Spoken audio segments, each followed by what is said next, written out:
নিজেদের দাবি দাওয়া নিয়ে এর আগেই বারবার সরব হয়েছে অঙ্গনওয়াড়ি কর্মীরা। এবার অঙ্গনওয়াড়ি কর্মীদের বিক্ষোভের মুখে রাজ্যের মন্ত্রী শ্রীকান্ত মাহাতো। একাধিক প্রশ্নের মুখে পড়ে কার্যত বিধ্বস্ত মন্ত্রী। ঘটনার মুহূর্তের ভিডিও ভাইরাল। কেওয়াইসির উপর আমার একটা ডেপুটেশন ছিল।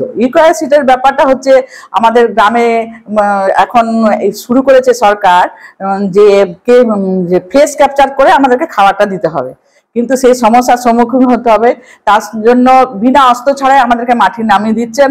আমরা যে ফোনটা 5G ফোন ছাড়া আমাদের কোনো কাজ হবে না। আর তারপরে ফেস ক্যাপচার করতে গেলে আধারের সঙ্গে ফোন নাম্বারটা লিঙ্ক রাখতে হবে।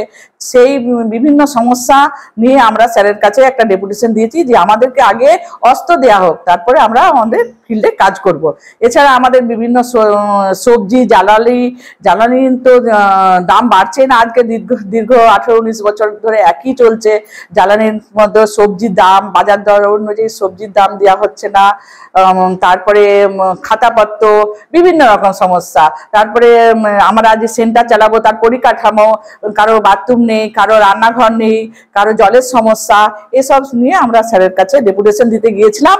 জানা গিয়েছে শুক্রবার বিকেলে গড়বেতা 3 নম্বর ব্লকের সিডিপিওর সাথে নিজেদের দাবি দাওয়া নিয়ে দেখা করতে গিয়েছিলেন এলাকার অঙ্গনওয়াড়ি কর্মীরা।